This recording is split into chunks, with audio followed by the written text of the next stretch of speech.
Hello everyone, welcome to star education YouTube channel. Star education YouTube ચેનલમાં આપ સૌનું ખૂબ ખૂબ સ્વાગત છે. આજનો જે વિડીયો છે એમાં આપણે ચર્ચા કરીએ 15મી એપ્રિલના તમામ અગત્યના કરંટ અફેર. એક પ્રશ્ન સૌથી પહેલા તમારા માટે. પ્રશ્ન એવો છે કે global trade Outlook and statistic report 2023 આ કઈ સંસ્થા દ્વારા જાહેર કરવામાં આવેલો છે? ઓપ્શન આપેલા છે તમને. પ્રશ્નનો જવાબ કોમેન્ટમાં લખવાનો છે. સાથે સાથે જેટલું ચર્ચા કર્યું એટલું યાદ આવે તો લખવાનો પ્રયાસ કરવાનો. બરાબર, પ્રશ્ન તમારા માટે છે અને આન્સર લખવાનું છે કોમેન્ટ બોક્સમાં. ક્લિયર? શરૂ કરીએ હવે આજનો વિડીયો 15મી એપ્રિલના કરંટ અફેર. સૌથી પહેલો ક્વેશ્ચન આજના વિડીયોમાં.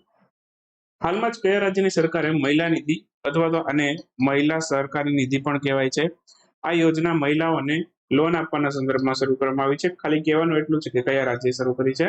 તો આ શરૂ કરી છે રાજસ્થાનની સરકારે. તો ઓપ્શન સી આપણો આન્સર થશે. એકચ્યુઅલમાં આ યોજના છે એ એક રાજ્યની કોપી પેસ્ટ યોજના છે. તેલંગાણા રાજ્યે આવી જ એક યોજના શરૂ કરી હતી જેનું નામ આપ્યું હતું સ્ત્રી નિધિ યોજના. બરાબર, તો એનો મુખ્ય હેતુ એ જ હતો કે મહિલાઓને ઓછા વ્યાજ દરે લોન મળી રહે. તો અહીંયા રાજસ્થાને એ જ કર્યું છે. મહિલા નિધિ યોજના અંતર્ગત છે મહિલાઓને ઓછા વ્યાજ દરે એટલે કે 8% ઓછા દરે લોન આપવામાં આવશે. હવે આ લોન તો આપશે પણ સાથે સાથે આ લોન છે એને તાત્કાલિક મંજૂરી પણ મળશે. જેમ કે 40,000 રૂપિયા સુધીની લોન હોય તો એ માત્ર ને માત્ર 48 કલાકમાં, બરાબર, એટલે કે માત્ર ને માત્ર 2 દિવસ એવું ગણી શકીએ આપણે. 2 દિવસની અંદર આ લોન મંજૂર થઈ જાય. અને જો 40,000 થી વધારેની રકમ હોય તો મેક્સિમમ 15 દિવસમાં આ લોન મંજૂર થઈ જાય. આના ક્રાઇટેરિયા પણ યાદ રાખવાના કે ભાઈ 40,000 સુધીની લોન હોય તો 48 કલાકમાં મંજૂર થાય અને એનાથી વધારે હોય તો 15 દિવસમાં થાય. થોડુંક રાજસ્થાનનું રિવિઝન કરાવી દો કેમ કે ઘણા બધા કારણોથી ચર્ચામાં રહ્યું છે હમણાંથી. તો રાજસ્થાન છે એને વકીલોની સુરક્ષા માટેનો એક કાયદો પસાર કર્યો છે, એના કારણે રાજસ્થાન ચર્ચામાં હતું. રાજસ્થાનમાં જેસલમેર ખાતે ભારત ઇજિપ્ત વચ્ચે સાયક્લોન 1 નામનો યુદ્ધાભ્યાસ થયેલો હતો. આ પણ એક અગત્યનો પોઈન્ટ છે. રાઇટ ટુ હેલ્થ લાગુ કરનાર ભારતનું સૌ પ્રથમ રાજ્ય છે એ રાજસ્થાન બનેલું. તો પ્રશ્ન એવો આવે કે રાઇટ ટુ હેલ્થ કયા રાજ્યમાં શરૂ થયું છે? તો આ રાજસ્થાન ભારતનું સૌથી પહેલું રાજ્ય બન્યું છે. ભારતનું બીજું અને વિશ્વનું સૌથી મોટું ત્રીજું ક્રિકેટ સ્ટેડિયમ છે એ રાજસ્થાનમાં બનવાનું છે, જયપુર ખાતે. અને એ ક્રિકેટ સ્ટેડિયમને નામ પણ આપી દેવાયું છે અનિલ અગરવાલ ક્રિકેટ સ્ટેડિયમ. આ વેદાંતાની એક પેટા કંપની છે, બરાબર, એ આનું નિર્માણ કરશે. હાલમાં જ કયા રાજ્યની સરકારે સીએમ દી યોગશાલા પહેલ શરૂ કરી છે? નામ ઉપરથી જ ખબર પડે, સીએમ દી યોગશાલા, બરાબર. પંજાબી નામ લાગે ને, પંજાબ જ હોય ને, તો આન્સર આવશે પંજાબ. ઓપ્શન એ આપણો આન્સર થશે. હાલમાં જ પંજાબ રાજ્યની સરકારે સીએમ દી યોગશાળા પહેલ શરૂ કરી છે. આ સીએમ દી યોગશાળા પહેલ શું છે? મિનિમમ સોસાયટીમાં ગમે ત્યાં ઓફિસ હોય, સોસાયટી હોય કે પછી ઘરનો એરિયા હોય, બરાબર, તો મિનિમમ 25 વ્યક્તિનું ગ્રુપ હોય, બરાબર, તો એને મફત યોગા ટીચર આપવામાં આવશે. તમારું ગ્રુપ મિનિમમ કેટલાનું બનવું જોઈએ? 25 નું બનવું જોઈએ. 25 થી એક વ્યક્તિ પણ ઓછો હશે તો મફતમાં યોગા ટીચર નહીં મળે, બરાબર. તો મફતમાં યોગા ટીચર આપવા માટેની આ પહેલ છે. મિનિમમ 25 નું ગ્રુપ હોવું જોઈએ તો તમારા ઘર આંગણે તમને ટીચર છે યોગા કરાવવા આવશે. તો આ ટાઈપની પહેલ શરૂ કરી છે પંજાબ રાજ્યની સરકારે. માત્ર આ નંબર ઉપર મિસ કોલ કરવાનો 7669400500. આ નંબર ઉપર મિસ કોલ કરશો એટલે પંજાબ સરકાર સામેથી ફોન કરશે અને વિગત મેળવીને તમને યોગા ટીચર મોકલશે, બરાબર. પણ આપણા માટે આ નંબર ઉપયોગી નથી, બરાબર, અને આ સેવા પણ ઉપયોગી નથી. ખાલી યાદ રાખવાનું ક્યારેક પરીક્ષામાં કદાચ આવું કંઈક આવી જાય તો. હાલમાં જ આર્થિક બાબતોના મંત્રીમંડળની સમિતિ કિરીટ પારેખ પેનલ છે એની ભલામણોને મંજૂર કરી છે. આ શેની સાથે સંબંધિત છે? પ્રાકૃતિક ગેસના મૂલ્ય નિર્ધારણ સાથે સંબંધિત છે. તો ઓપ્શન એ આપણો આન્સર થશે. તો આર્થિક બાબતોના મંત્રીમંડળની સમિતિ કિરીટ પારેખ પેનલ છે એની ભલામણો હાલમાં જ મંજૂર કરવામાં આવી છે. આર્થિક બાબતોના મંત્રીમંડળની સમિતિ આ ભલામણો છે એ મંજૂર કરી છે. તો શું કહે છે આ કિરીટ પારેખની પેનલની ભલામણો? તો આ પ્રાકૃતિક ગેસના મૂલ્યનું નિર્ધારણ સાથે સંબંધિત છે. એટલે કે આ પ્રાકૃતિક ગેસનું મૂલ્ય છે, બરાબર, એટલે કે નેચરલ ગેસ છે એના ભાવ $4 MBTU છે એનાથી ઓછા ના હોવા જોઈએ અને 6.5 MBTU થી વધારે ના હોવા જોઈએ. તો આ એનો ક્રાઇટેરિયા છે. $4 MBTU થી ઓછા નહીં અને 6.5 થી વધારે નહીં, બરાબર. તો આ કમિટીની ભલામણ છે. અને બીજું એવું કીધું છે કે સરકાર છે આ નેચરલ ગેસ, કુદરતી ગેસ છે, એના ભાવની અંદર હસ્તક્ષેપ નહીં કરે. ક્યારથી? 1 જાન્યુઆરી 2027 પછી. 1 જાન્યુઆરી 2027 આવી જાય એ પછીથી સરકાર કુદરતી ગેસના ભાવો છે એમાં હસ્તક્ષેપ નહીં કરે, બરાબર. એટલે પછી માંગના આધારે, સપ્લાય ચેનના આધારે છે આના ભાવ વધઘટ થશે. હાલમાં જ કઈ સંસ્થા દ્વારા પ્રવાહ નામના એક સુરક્ષિત વેબ આધારિત કેન્દ્રીકૃત પોર્ટલ છે એને લોન્ચ કરવામાં આવ્યું છે? પ્રવાહ નામનું પોર્ટલ કોણે લોન્ચ કર્યું છે? આ આરબીઆઈ લોન્ચ કર્યું છે. તો આન્સર આવશે RBI. Reserve bank of India દ્વારા હાલમાં જ પ્રવાહ નામનું એક સુરક્ષિત વેબ પોર્ટલ છે એ શરૂ કરવામાં આવ્યું છે. આ પ્રવાહનું પૂરું નામ પૂછી શકે તમને, તો platform four regulatory application validation and authorisation. તો આ પ્રવાહનું પૂરું નામ છે. અને આ શેના માટે છે? તો કે કોઈ નવી બેંક ખોલવી હોય, નવી એનબીએફસી ખોલવી હોય, તો એના માટેની જે અરજીઓ છે, બરાબર, એ સ્વીકારવા માટે આ પોર્ટલ બનાવવામાં આવ્યું છે. કોઈને મન થયું કે નવી બેંક ખોલવી છે, તો એની અરજી ક્યાં થશે? પ્રવાહમાં થશે, બરાબર. તો અરજી ને બધું છે પ્રવાહમાં લેવામાં આવશે. બાકી આરબીઆઈ વિશે થોડું કહી દો. હમણાં જેનો સ્થાપના દિવસ ગયો 1 એપ્રિલ 1935 નો રોજ સ્થાપના દિવસ હતો. 1 જાન્યુઆરી 1949 ના રોજ આરબીઆઈ નું રાષ્ટ્રીયકરણ થયેલું. ગવર્નર અત્યારે શક્તિકાંત દાસ છે, 25મા નંબરના ગવર્નર છે, અને એમને ગવર્નર ઓફ ધ યર નો પુરસ્કાર મળેલો છે, બરાબર. તો આ પણ યાદ રાખીશું. તો બધા પોઈન્ટ તમારા માટે અગત્યના છે. ગવર્નર ઓફ ધ યર નો પુરસ્કાર મેળવનારા બીજા ગવર્નર છે. સૌથી પહેલી વખત 2015માં કોને મળ્યો હતો? રઘુરામ રાજનને. હાલમાં કઈ કંપની દ્વારા ઓનલાઈન આધાર સેવાઓનું માટેનું ચૂકવણું કરવા માટે યુઆઈડીઆઈ સાથે ભાગીદારી કરવામાં આવી છે? તો યુઆઈડીઆઈ સાથે ભાગીદારી કોણે કરી છે? હાલમાં જ રાજોર પે. અને આ રાજોર પે છે એક પ્રકારનું પેમેન્ટ ગેટવે છે. માની લો કે તમે આધારમાં કંઈ પણ સુધારો વધારો કર્યો તો તમારે 50 રૂપિયાનું ચૂકવણું કરવાનું થાય. ઓનલાઈન સુધારો કરો તો એની ફી છે 50 રૂપિયા છે. તો ઓનલાઈન પેમેન્ટ મેળવવા માટે છે રાજોર પે સાથે આ કરાર થયા છે. અને રાજોર પે એક પ્રકારનો પેમેન્ટ ગેટવે છે, બરાબર. તો આ હું પણ યુઝ કરું છું. આપણી એપ્લિકેશન, આપણી વેબસાઇટમાં તમામની અંદર છે આપણે રાજોર પે યુઝ કરીએ છીએ. અને લગભગ હું છેલ્લા 2-3 વર્ષથી યુઝ કરું છું, અને કોઈ પણ પ્રકારનો આની અંદર પ્રોબ્લેમ નથી આવતો, બરાબર. તો કોઈ પણ પ્રકારની ટેકનિકલ ખામી આવી ગઈ હોય એવા કોઈ પણ પ્રકારના પ્રશ્ન નથી થતા. એ વસ્તુ અલગ છે કે તમને પેમેન્ટ કરવાનું નોલેજ ના હોય, બરાબર, ને પેમેન્ટ કરવું ના ફાવતું હોય, બરાબર, તો ક્યારેક છે તમારું ટ્રાન્ઝેક્શન ફેલ થઈ જાય. તો માની લો કે તમે પેમેન્ટ કર્યા પછી છે તમારો ફોન ક્યારેક હેંગ થઈ ગયો, બરાબર, અને કાં તો તમે બેક બટન દબાવી દીધું ઓટીપી નાખીને, બરાબર. તો એવા કિસ્સામાં જે પેમેન્ટ સ્વાભાવિક છે, કોઈ પણ તમે પેમેન્ટ ગેટવેથી પેમેન્ટ કરો એ ફેલ જ થવાનું છે, બરાબર. એટલે આપણે પેમેન્ટ કરતા હોઈએ ત્યારે ના તો રિફ્રેશનું બટન દબાવવું જોઈએ, ના તો બેક બટન દબાવવું જોઈએ. ઓટીપી નાખ્યા પછી થોડીક વાર શાંતિ, ધીરજ રાખવી જોઈએ જ્યાં સુધી પેમેન્ટની પ્રોસેસ થતી હોય ત્યાં સુધી, બરાબર. ક્યારેક નેટ ધીમું હોય તો આપણે થોડીક શાંતિ રાખવી પડે ઓટીપી નાખ્યા પછી, બરાબર. તો છેલ્લા 1-2 વર્ષથી હું પણ યુઝ કરું છું આ રાજોર પે નો પેમેન્ટ ગેટવે. કોઈ પણ પ્રકારનો પ્રોબ્લેમ નથી આવતો. એકદમ તદ્દન શું કહેવાય, ચોકસાઈપૂર્વક આનું કામ છે, બરાબર. અને અત્યારે સરકારી કેટલાય માળખાઓ છે. જીએસઆરટીસી ની અંદર પણ તમે જો ઘણા ટાઈમથી હું ટિકિટ બુકિંગ કરતો ત્યારે પણ મને એમાં રાજોર પે નો ઓપ્શન જોવા મળતો, પણ હમણાંથી છે કોઈક બીજો પેમેન્ટ ગેટવે યુઝ કરે છે જીએસઆરટીસી. બાકી ઘણા લાંબા સમયથી જીએસઆરટીસી પણ આ પેમેન્ટ ગેટવે યુઝ કરતા હતા, બરાબર. તો સારો છે. તો યુઆઈડીઆઈ સાથે અત્યારે ભાગીદારી કરી છે, ઓકે. અને આનું પૂરું નામ પૂછી શકે તો unique identification authority of India, UIDAI નું પૂરું નામ છે. સ્થાપના 2016માં, બરાબર. અને ઇલેક્ટ્રોનિક્સ આઈટી મંત્રાલય હેઠળ છે કાર્ય કરે છે, બરાબર. અને બાકી આધારમાં કુલ અંકોની સંખ્યા કેટલી છે? તો કે 22 છે. આ બધા 22 નહીં, 12 છે. આધારની અંદર કુલ અંકોની સંખ્યા કેટલી છે? તો કે 12, બરાબર. એકચ્યુઅલમાં યુઆઈડીઆઈ છે, બરાબર, એની આધાર કાર્ડની પ્રોસેસ તો 2009થી જ સ્ટાર્ટ થઈ ગઈ હતી, બરાબર. પણ જે યુઆઈડીઆઈ એકદમ શું કહેવાય અમલીકરણ એનું થયું, બરાબર, એ 2016થી થયું, બરાબર. તો એ પણ આપણે યાદ રાખીશું. બાકી યુઆઈડીઆઈ ની છે સ્થાપના છે એ 2009માં થયેલી છે, તો એ પણ આપણે યાદ રાખીશું.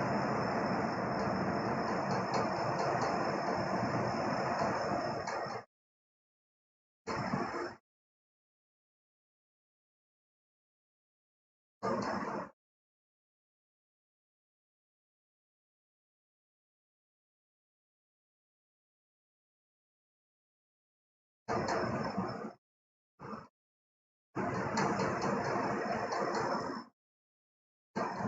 પછીનો ક્વેશ્ચન છે, હાલમાં જ વિશ્વ કલા દિવસ આની ઉજવણી ક્યારે થઈ હતી?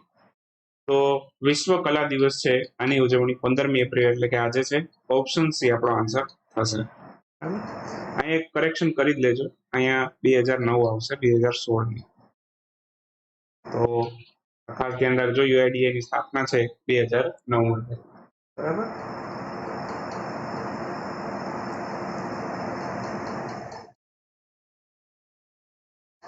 બાકી વિશ્વ કલા દિવસની વાત કરીએ આપણે તો એ 15મી એપ્રિલે હોય છે વિશ્વ કલા દિવસ. તો વિશ્વ કલા દિવસની ઉજવણી 15 એપ્રિલ 2023 ના રોજ કરવામાં આવી. આ દિવસે શું ખાસ હતું કે આપણે વિશ્વ કલા દિવસ ઉજવીએ છીએ? તો એક ઇટલીના એક આર્ટિસ્ટ છે લિયોનાર્ડો ધ વિન્ચી. તો લિયોનાર્ડો ધ વિન્ચી છે, એમના જન્મદિવસને આપણે વિશ્વ કલા દિવસ તરીકે ઉજવીએ છીએ. અને પ્રસિદ્ધ મોનાલિસાના પ્રિન્ટિંગનું નામ સાંભળેલું હશે તમે, તો એ પણ એમણે ડિઝાઇન કર્યું હતું. બાકી એમનો જન્મ 15 એપ્રિલ 1452 થયેલો અને સૌ પ્રથમ વખત વિશ્વ કલા દિવસ હતો તો વર્લ્ડ આર્ટ ડે છે એ 2012 શરૂ થયો. હિમાચલ પ્રદેશે પોતાનો સ્થાપના દિવસની ઉજવણી એપ્રિલ 2022 દરમિયાન કરેલી. કેટલામો સ્થાપના દિવસ હતો? તો હિમાચલ પ્રદેશનો 76મો સ્થાપના દિવસ હતો. તો આન્સર આવશે 76. એકચ્યુઅલમાં હિમાચલ પ્રદેશ છે એને સંપૂર્ણ રાજ્યનો દરજ્જો તો 25 જાન્યુઆરી 1971 મળ્યો હતો. પણ આ હિમાચલ પ્રદેશનો સ્થાપના દિવસ આપણે 15મી એપ્રિલે શા માટે ઉજવીએ છીએ? તો 15 એપ્રિલે છે 30 જેટલા પશ્ચિમી પહાડી રજવાડાઓ છે એક સાથે જોડાઈ અને હિમાચલ પ્રદેશની રચના થઈ. 15 એપ્રિલ 1948 આ એ દિવસ છે કે 30 જેટલા પહાડી પશ્ચિમી રજવાડાઓ છે એ બધાએ હિમાચલ પ્રદેશની રચના કરી, બધા જોડાઈ ગયા ને હિમાચલ પ્રદેશ બન્યું. ત્યારે શરૂઆતમાં કેન્દ્ર શાસિત હતું, બરાબર, પછી ધીમે ધીમે કરતા એને રાજ્યનો દરજ્જો મળ્યો. હિમાચલ પ્રદેશની અંદર કુલ જિલ્લાઓની સંખ્યા 12 છે. તેની રાજધાની શિમલા અને ધર્મશાળા છે. અને બાકી ત્યાં રાજ્યપાલ પણ છે અત્યારે નવા બની ગયા છે, શિવ પ્રતાપ શુક્લા, અને મુખ્યમંત્રી પણ નવા આવી ગયા છે, સુખવિન્દર સિંહ સુખુ. બરાબર. તો બંનેને યાદ રાખીશું. ચૂંટણી હમણાં થઈ હિમાચલમાં ગુજરાતની સાથે, બરાબર, અને રાજ્યપાલ હમણાં જ બન્યા શિવ પ્રતાપ શુક્લા. હાલમાં જ ટેમ્પો સેટેલાઇટ એ કઈ અંતરિક્ષ એજન્સી દ્વારા લોન્ચ કરવામાં આવેલો સેટેલાઇટ છે? ટેમ્પો સેટેલાઇટ છે એ નાસાનો સેટેલાઇટ છે. નાસાએ હાલમાં જ અવકાશમાં પ્રક્ષેપિત કર્યો. કોની મદદથી? સ્પેસએક્સના ફાલ્કોન 9 રોકેટની મદદથી એમણે પ્રસ્થાપિત કર્યો. શું કરશે આ સેટેલાઇટ? ધરતીથી થોડોક ઉપર જશે, આ ધરતી છે, થોડોક ઉપર જઈ અને જે વાયુ પ્રદૂષણ છે એનું મોનિટરિંગ કરશે. બરાબર. બાકી ટેમ્પોનું પૂરું નામ પૂછી શકે, ટ્રોપોસ્ફેરિક એમિશન મોનિટરિંગ ઓફ પોલ્યુશન. નામથી જ ખબર પડે કે પ્રદૂષણનું મોનિટરિંગ કરતો સેટેલાઇટ. હાલમાં જ નાણાકીય વર્ષ 2023 માટે ભારતનું કયું રાજ્ય સૌથી વધુ જીઆઈ ટેગ ધરાવતું રાજ્ય બન્યું? આ રાજ્ય છે કેરળ. નાણાકીય વર્ષ 2023 ની વાત થાય છે એટલે કે 2022-23 વર્ષ માટે, બરાબર. 2022-23 વર્ષ માટે એટલે કે 1 એપ્રિલ 2022 થી લઈ, બરાબર, અને 31 માર્ચ 2023 સુધીનો સમયગાળો. આ સમયગાળામાં સૌથી વધુ જીઆઈ ટેગ કયા રાજ્યને મળ્યા? આ સમયગાળામાં સૌથી વધારે જીઆઈ ટેગ મળ્યા છે કેરળ. તો કેરળને સૌથી વધારે જીઆઈ ટેગ મળ્યા છે. અને લાસ્ટમાં જે અગત્યના જે જીઆઈ ટેગ છે કેરળના એ હું તમને રિવાઇઝ કરાવું. એક તો અટ્ટપડી અટ્ટુકોમ્બુ અવારા જે એક પ્રકારનું કઠોળ છે એને જીઆઈ ટેગ મળ્યો હતો. અટ્ટપટ્ટી થુવારા જે એક પ્રકારના લાલ ચણા અથવા તો રેડ ગ્રામ્સ કહેવાય છે એને જીઆઈ ટેગ મળ્યો હતો. ઓના ટુક્કારા એલ્લુ જે એક પ્રકારના તલ છે એને જીઆઈ ટેગ મળ્યો હતો. કંથાલુર વટ્ટવડા વેલ્લુથુલી એક પ્રકારનું લસણ છે એને જીઆઈ ટેગ મળ્યો હતો. કોડુંગલુર પોટ્ટુ વેલ્લારી એક પ્રકારનું સ્નેપ તરબૂચ છે એને પણ જીઆઈ ટેગ મળ્યો હતો. આ બધા અગત્યના પ્રોડક્ટ છે જેને જીઆઈ ટેગ મળી ગયા છે કેરળના.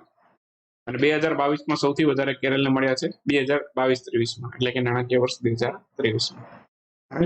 બાકી આ નાણાકીય વર્ષની અંદર 2 વિદેશી પ્રોડક્ટ છે એને જીઆઈ ટેગ ભારતે આપ્યા છે. એક તો આપણી કાંગરા ટી અને યુરોપિયન જીઆઈ ટેગ મળ્યો, તો ભારતે પણ 2 વિદેશી પ્રોડક્ટને જીઆઈ ટેગ આપ્યા. એક તો બ્રાન્ડી ડે જેરેસ, આ સ્પેનની એક પ્રકારની શું કહેવાય દારૂ છે, બરાબર, વાઇન કહી શકો અથવા તો દારૂ કહી શકો. ઓકે, તો સ્પેનનું છે એને મળ્યો છે, અને ઇટલીનું પ્રોવોલોન વલ્પાડના એક પ્રકારનું ચીઝ છે એને પણ જીઆઈ ટેગ મળ્યો છે. આ બે વિદેશી પ્રોડક્ટ છે, બરાબર, એ જીઆઈ ટેગ મેળવ્યા છે.